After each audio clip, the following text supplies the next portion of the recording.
Shohona bir restoranda ovqatlandik. Spirtli ichimlik asablarimizni ancha bo'shashtirgandi. Fikrlarimiz ayqash-uyqash bo'lib u yerdan chiqdik-u, bo'ronda tebrangan daraxtlar kabi goh u yonga, goh bu yonga gandiraklab mashinaga yetib bordik. Yo'lda ketar ekanmiz, kun davomida sodir bo'lgan voqealar xayolimdan qorshiq holda aylanardi.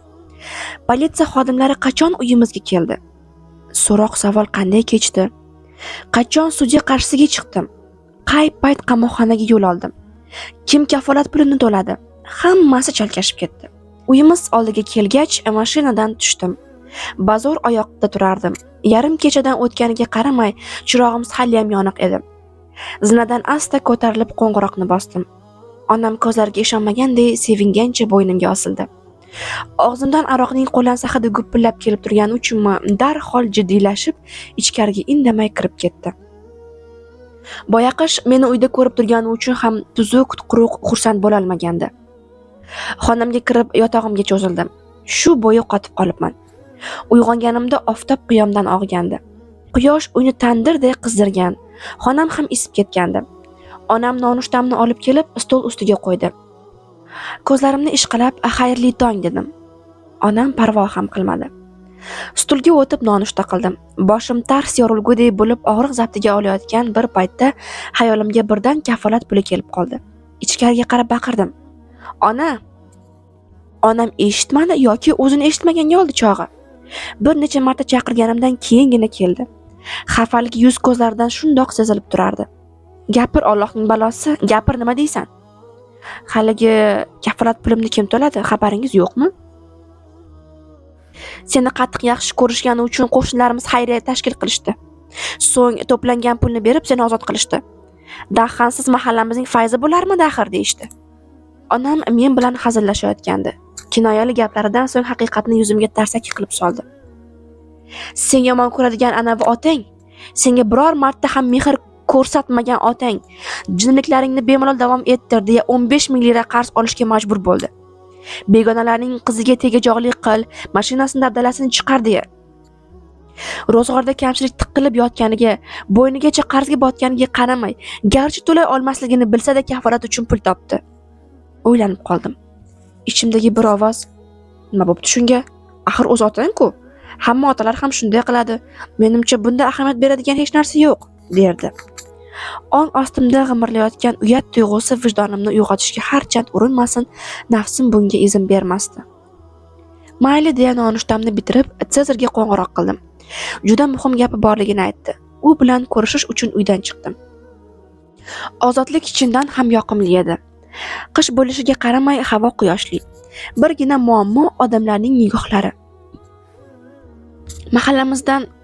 Mahallamizdagi o'tgan-ketgan hamma menga jirkanib qarardi. Buni shundoq ko'rib tanamda his qilib turardim. Odamlar nigohining necha pullik ahamiyati bor? Muhimi men nimani o'ylashim.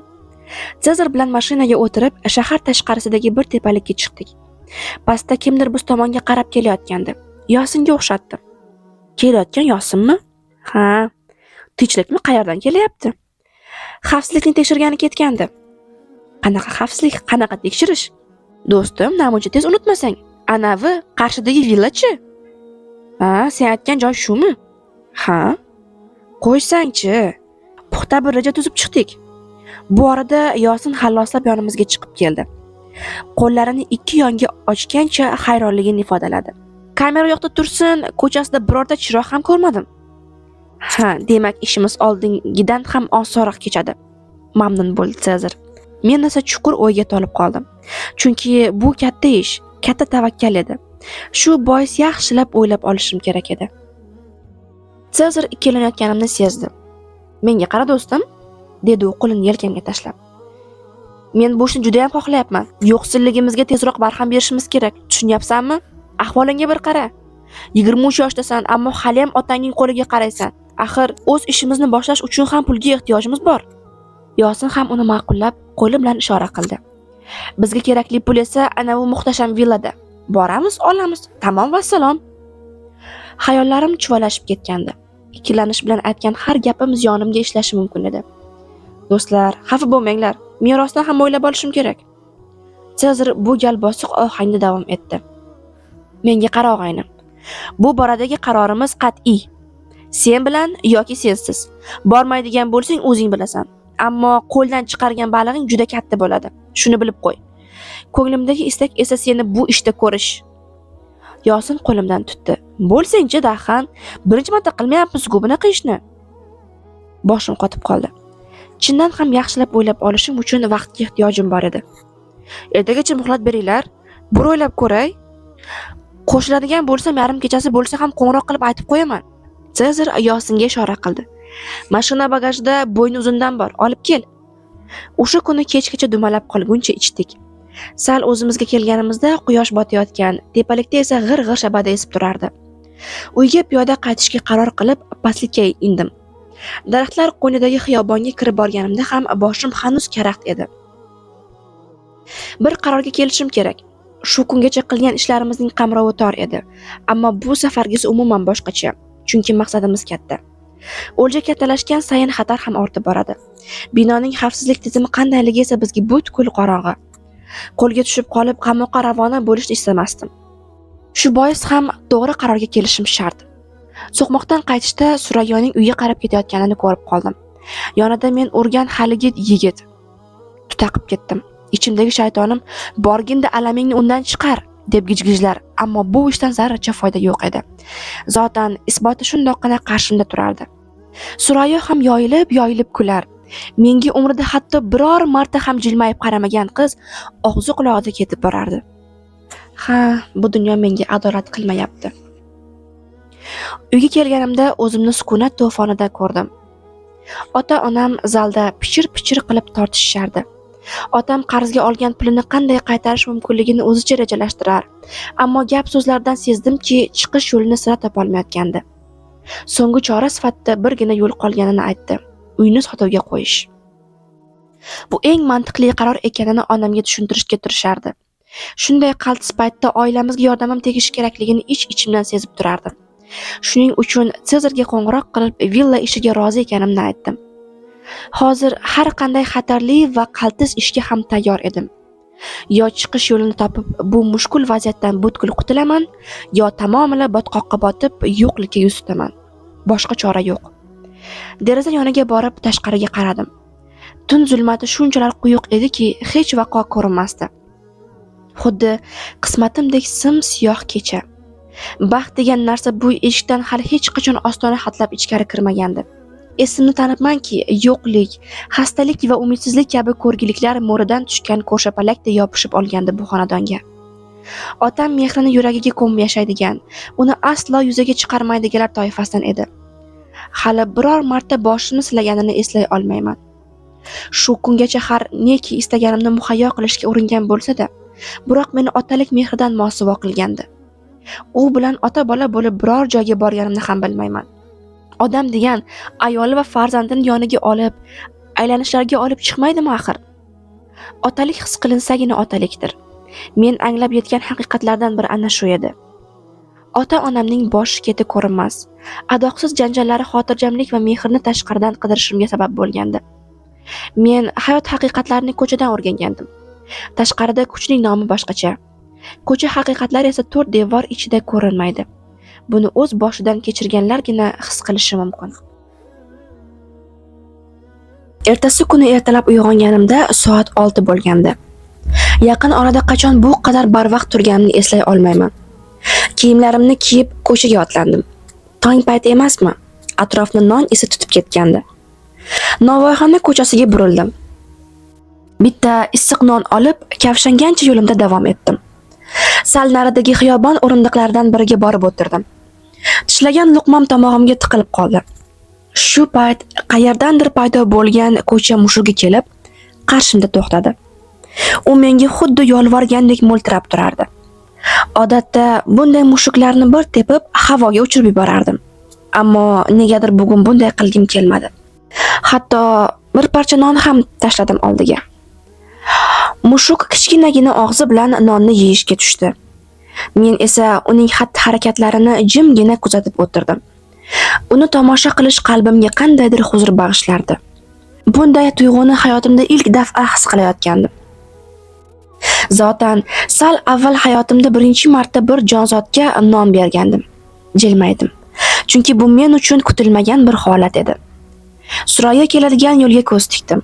Nihoyat u sumkasini yelkasiga ilgancha xiyobon tomon kela boshladi. Nima qilishni bilmay qoldim. Qimirlamay shu holimcha o'tirishni eng to'g'ri yo'l deb bildim. Surayyo yerga qaragancha o'ychan holda qadam tashlab kelardi. U yaqinlashgan sayin yurak urishim tezlashdi. Boshini ko'targach, birdan menga ko'zi tushdi-yu, qo'rqqanidan oyoq qo'li chalkashib ketdi. Darrov yo'lini o'zgartirdi. Men esa ortdan baqirib qoldim. Menimcha yurib emas, yugurib ketishing kerak. Ana shundagina mendan qutulishing mumkin. Ovozimni eshitib, battar vahimaga tushdi shekilli. Qadamlari yanada tezlashdi. Jadal odimlar bilan xiyobondan chiqib, ko'zdan g'oyib bo'ldi. Hislarim yana ichimda qamalib qoldi. Bir marta meni eshitsaydi, bir marta quloq tutsaydi. Yo'q desa ham mayli edi, bo'lmaydi desa ham mayli edi. Ammo shuni ham menga ravo ko'rmayotgandi. Vaqt o'tib borar, quyosh esa ancha ko'tarilib qolgandi. Telefonimga xabar keldi. Sezardan ekan. Tepalikda kutayotganini yozgandi. Uylar oralab o'tib, tepalik tomon keta boshladim. Yetib borganimda Sezar daraxt orqasiga o'tib, qo'lidagi durbin bilan villani kuzatib o'tirardi. Oyoqlarim tolgandi. Nafasim tiqilib Sezarning yoniga cho'kdim. "Ikkinchi qavatda yo'lga chiqadigan deraza bor", dedi u durbinni menga uzatar ekan. Derazaga yetib olsak, qolgani oson. Derazani yaxshilab kuzatdim. Rostdan ham to'liq yopilmagandi. Bir savol tug'ildi. Ikkinchi qavatga qanday chiqamiz? O'yindagi devor burchagiga qara. O'sha yerda yomg'ir quvuri bor.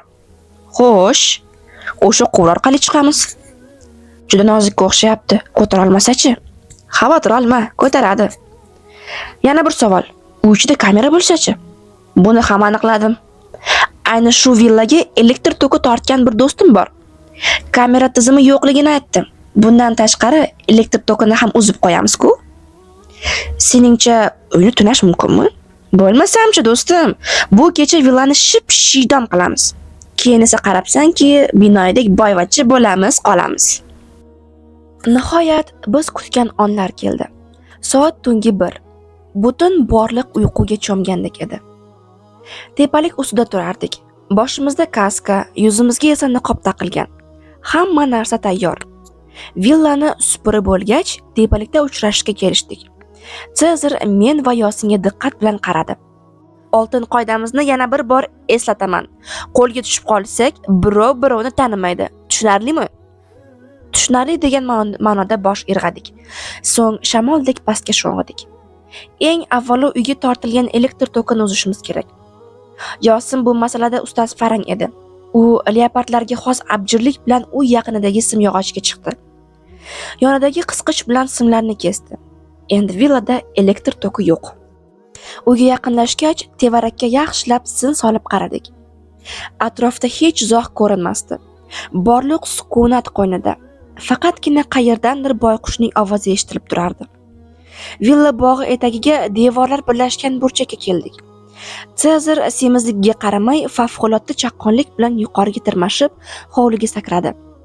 Yomg'ir quvur orqali chiqish imkonsiz deb turganimda atigi bir necha harakat bilan tepaga chiqib ketdi. Yosin ikkimiz bir-birimizga qarab kuldik. Keyin esa biz ham xuddi Sezardek harakatlandik. Endi qaytish mumkin bo'lmagan bir yo'lga tushgandik. Tom ustidan yurib, koridorga qaragan kichik deraza yoniga bordik. U avval ham kuzatganimizdek hamon qiyi ochiq turardi. Sezar qo'li bilan yengil itargan edi, deraza lang ochilib ketdi. Ilon iniga kirganidek biz ham tuynukdan sirpanib tushdik. Ichkari jim-jit edi. Hamma dong qotib uxlab yotgani aniq. Sezar pastni, men tepani, Yosin esa biz tushgan qavatni tanladi. Nima topsak g'ayrat bilan to'rvaga sola boshladik. Endi ishimni bitiray deb turganimda pastdan qandaydir shovqin ovozi eshitildi. Sezar nimandir qo'lidan tushirib yuborgandi. Ana shunda hammasi tamom bo'ldi. Darhol yonimdagi to'rvani olib ichkariga kirgan derazamizga qarab chopdim. Yetib kelganimda Yosin tashqariga chiqishga urinayotgandi. Uni kuch bilan tashqariga yetardim. So'ng to'rvani yuqoriga otdim. Keyin esa o'zim ham buralib tirmasha boshladim. Qo'lga tushishimizga bir bahya qolgandi. Shu payt kutilmaganda generatorning guvillagan ovozi eshitildi. Chiroqlar ham birma-bir yona boshladi. Eng yomoni, Sezar haliyam tashqariga chiqmagandi. To'rvalarni ikkinchi qavatdan pastga uloqtirdik. So'ng ortidan biz ham pastga sakrashga majbur bo'ldik. Janggohdagi askardek sudralib bog' devor yoniga bordik. Villaning barcha chiroqlari yongan, ammo Sezardan hamon darak yo'q edi. Xavotirimiz borgan sari kuchayib borardi. "Jin ursin, Sezar bo'la qolsang-chi?" dedim. "Nima qilamiz?" dedi Yosin. "Yagona choramiz kutish edi. Bo'la qol Arslonnim, chiqa qolsang-chi, derazadan chiq." Xavotirimiz ortib borar, ichkaridan esa "To'xta, qochma" degan ovozlar quloqqa chalinardi. Baqir-chaqirni eshitib, biz ham vahimaga tushib qoldik. Odamlarning e'tiborini boshqa tomonga chalg'itish uchun nimadir qilishimiz kerak edi. Xayolimga bir fikr keldi. Yo'l chetida turgan toshlarni olib, villa derazalariga qarata otib boshladim. Oynalarni chil-parchin bo'ldi. Yosin ham menga qo'shildi. Villaning oynalaridan asar ham qolmadi. Bari to'kilib tushdi. Kimlardir ovozining boricha baqirardi. Bir payt Sezarning derazaga tirmashayotganini ko'rib, xursand bo'lib ketdim. O'zimga o'zim "Bo'l" deb baqirardim. Nihoyat Sezar derazadan chiqishga muvaffaq bo'ldi. Ortidan kimdir unga "Taslim bo'l" deb baqirardi. Shu lahza aslo eshitishni istamaganim bir tovush yangradi. Qurol ovozi. Shundan so'ng ichimizdagi xavotir qo'rquvga aylandi. Sezar endi yura olmay qolgan. Tomda haykalday qotib turardi. Qo'lga tushdi. Qo'rqqani uchun ham shunday turibdi, deb o'ylayotganimda Sezar to'satdan xuddi daraxt qulagandek tomdan yerga yiqildi. Yerga tushgandan keyin ham 1-2 dumalab ketdi. Hammasi tamom bo'ldi. Uning tomdan yiqilishi ko'z o'ngimda bir necha bor takrorlandi. Odamlar yugurib kelib Sezarning boshida to'planishdi. Unga diqqat bilan qarab turishardi. Ulardan biri "Aka, bu odamning bo'yni sinibdi, o'libdi", dedi. Lablarimni tishlab dir-dir titrardim. Qochishimiz kerak, ammo negadir qocha olmasdim. Chunki eshitgan gapim meni shokka tushirib qo'ygandi. Yo'q, o'zimizga keldik. Qo'limizdagi to'rvalarni tashlab, daraxtlar orasidan o'tib, o'zimizni tepalikka urdik. Hech qachon o'zimni bunchalik kuchsiz his qilmagandim. Go'yo oyoq tomirlarim uzilib ketgandek edi. Ortimizda qolgan odam hayotimizning ulkan parchasi, borlig'imiz, xush kayfiyatimiz Sezar edi. Daraxt tagiga o'tirdim-u, ho'ngrab yubordim. Sezar deb yig'lardim. Pastda sodir bo'layotgan ishlar bu yerdan kaftagidek aniq-tiniq ko'rinib turardi. Biroz o'tgach, tez yordam mashinasi keldi. Shifokorlar yerda yotgan Sezarni tekshirib ko'rgach, asta noumid bosh chayqashdi. Keyin esa tez yordam mashinasidan to'rva olib kelib, Sezarni, borlig'imizni unga solishdi. Sezar butun jamiki umidlarini, jamiki orzularini to'rvaga solishni istagandi. Ammo bu ne ko'rgulikki, o'zi to'rvaga kirishga majbur bo'ldi. Pastga tushdim. Yosin ham ho'ngrab yig'lar. U ham o'zini juda yomon his qilayotgan edi. Hushidan ketish arafasida edi. Amallab o'ziga keltirdim. Birozdan keyin bu yerni ham politsiya bosishi mumkin. Shuning uchun darhol ketishimiz kerak edi. O'sha kuni tepada o'ynalgan sahna yillar bo'yi davom etgan do'stlikning yakuniy hikoyasi edi. Chorasizlik, og'riq, dard, xiyonat, neki izlasangiz bu hikoyada mujassam. Bilardimki, endi hech narsa oldingidek bo'lmaydi. Yosinni oxirgi marta baqirgancha yig'lab tepadan pastlikka tushayotganda ko'rdim. Bu manzara u bilan aloqalarimning butunlay uzilganining ishorasi edi. Chunki meni Yosinga faqat Sezargina bog'lab turardi. Sezar bo'lmagan joyda Yosin bo'lishning hech qanday ma'nosi yo'q. O'sha kecha tonggacha daraxtlar orasida o'tirib ho'ng-ho'ng yig'ladim. Do'stlik hikoyasining bu qadar achchiq tugashi qalbimni juda qattiq yaralagandi. Sezarning o'limi bilan birga oilamga zarur pul xayoli ham yo'qqa chiqqandi. Aslida o'sha kunning asl kutilmagan sovg'asi meni uyda kutayotgan edi. Qaytganimda uyimiz oldida yuk mashinasi turgandi. Kimdir ko'chayotgan bo'lsa kerak.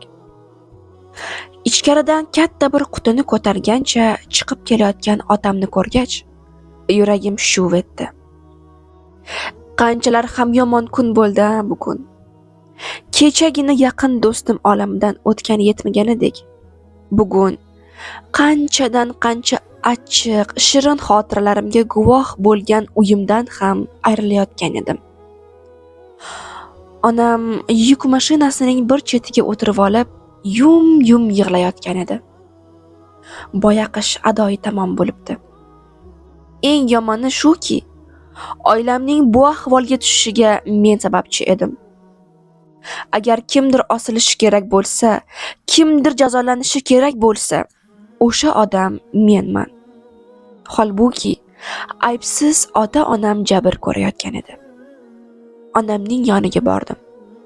Yuzimga qayrilib ham qaramadi. Sukuti va ko'z yoshlarining shunday bir ma'nosi bor ediki, menga aytilajak gaplarining nihoyasi edi u.